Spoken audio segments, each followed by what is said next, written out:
BJP ಎಂಎಲ್ಎಗಳ ವಿರುದ್ಧ ಶೀಘ್ರವೇ ದೂರು ದಾಖಲಿಸುವುದಕ್ಕೆ ಮುಂದಾದ ಶಿವಲಿಂಗೇಗೌಡರು. ಅರಸೀಕೆರೆ ಕಾಂಗ್ರೆಸ್ಸಿನ ಶಾಸಕರು ಶಿವಲಿಂಗೇಗೌಡರು ಮೊನ್ನೆ ಸದನದಲ್ಲಿ ನಡೆದಂತಹ ಪೊಲಿಟಿಕಲ್ ಹೈಡ್ರಾಮಕ್ಕೆ ಸಂಬಂಧಪಟ್ಟ ಹಾಗೆ ಬಿಜೆಪಿಗರು ನನ್ನ ವಿರುದ್ಧ ಮೊಳಗಿಸಿದ ಘೋಷಣೆ ಮತ್ತು ನನ್ನ ತೇಜೋವಧೆ ಮಾಡೋದಕ್ಕೆ ಪ್ರಯತ್ನ ಪಟ್ಟಂತಹ ಸಾಲುಗಳು, ನನ್ನನ್ನು ಇನ್ಸಲ್ಟ್ ಮಾಡೋದಕ್ಕೆ ಪ್ರಯತ್ನ ಪಟ್ಟಿದ್ರು. ಹಾಗಾಗಿ ಅವರ ವಿರುದ್ಧ ಕಾನೂನು ಸಮರಕ್ಕೆ ನಾನು ಮುಂದಾಗಿದ್ದೇನೆ. ಬಿಜೆಪಿ ಶಾಸಕರಾದ ಶರಣು ಸಲಗರ, ಡಿ ವೇದವ್ಯಾಸ ಕಾಮತ್ರಿಂದ ವೈಯಕ್ತಿಕ ನಿಂದನೆಯಾಗಿದೆ. ಅಧಿವೇಶನದಲ್ಲಿ ಬಿಜೆಪಿ ಶಾಸಕ ಶರಣು ಸಲಗರ ಅವರ ಪತ್ನಿ ಬಗ್ಗೆ ಹೇಳಿಕೆಗೆ ವಿಷಾದವನ್ನು ನಾನು ವ್ಯಕ್ತಪಡಿಸಿದ್ದೇನೆ.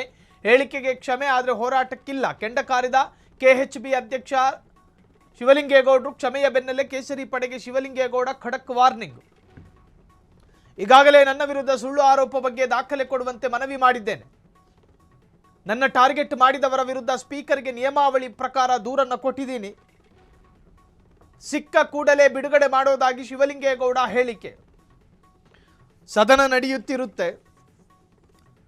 ಶಿವಲಿಂಗೇಗೌಡರ ಪಾಳಿ ಬಂದಾಗ ಎದ್ದು ನಿಂತ್ಕೊಂಡು ಮಾತನಾಡೋ ಸಂದರ್ಭದಲ್ಲಿ ಬಿಜೆಪಿಯ ಎಂಎಲ್ಎಗಳು ಅಂತ ಕರೆಸಿಕೊಳ್ಳುವವರು ಸದನದ ಅತ್ಯಂತ ಮಾರ್ಮಿಕ ಭಾಗ ಎಂದು ಕರೆಯಲ್ಪಡುವ ಬಾವಿಯ ಪಕ್ಕದಲ್ಲಿ ನಿಂತ್ಕೊಂಡು, ಲೇ ಶಿವಲಿಂಗೇಗೌಡ್ರೆ ನೀವು ಕೊಬ್ಬರಿ ಕಳ್ಳ ಅಲ್ಲ ಕೊಬ್ಬರಿ ಕಳ್ಳ ಅಂತ ಹೇಳಿ ಘೋಷಣೆ ಕೂಗ್ತಾರೆ.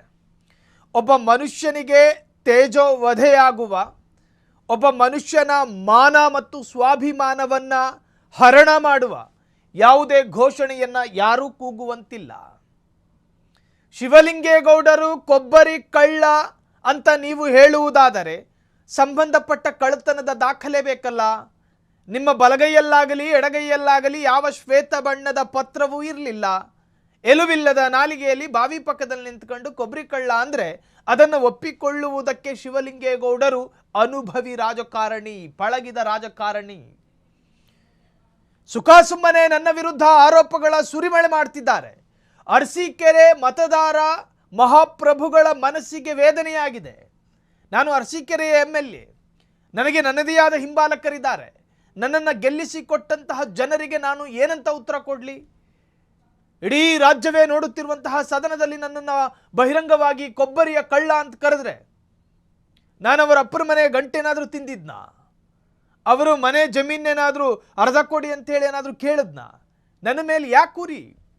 ನೀವು ವಿಚಾರಧಾರೆಯನ್ನು ಮುಂದಿಟ್ಟುಕೊಂಡು ನನ್ನ ವಿರುದ್ಧ ಹೋರಾಟ ಮಾಡುವುದಾದರೆ ವಿಚಾರಗಳನ್ನು ಇಟ್ಕೊಂಡು ಬನ್ನಿ, ಆಚಾರಗಳನ್ನು ಇಟ್ಕೊಂಡು ಬನ್ನಿ.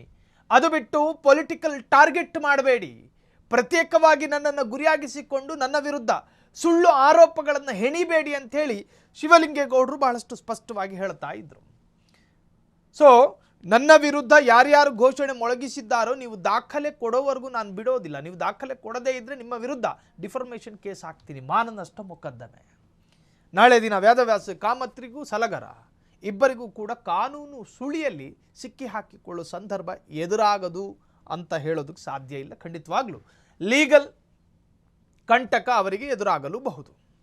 ಕ್ಷಣ ಕ್ಷಣದ ಸುದ್ದಿಗಳಿಗಾಗಿ ಫ್ರೀಡಂ ಟಿವಿ ಸಬ್ಸ್ಕ್ರೈಬ್ ಮಾಡಿ, ಲೈಕ್ ಮಾಡಿ ಹಾಗೂ ಫಾಲೋ ಮಾಡಿ. ಹೊಸ ಸುದ್ದಿಗಳ ನೋಟಿಫಿಕೇಶನ್ಗಾಗಿ ಬೆಲ್ ಐಕಾನ್ ಮೇಲೆ ಕ್ಲಿಕ್ ಮಾಡಿ.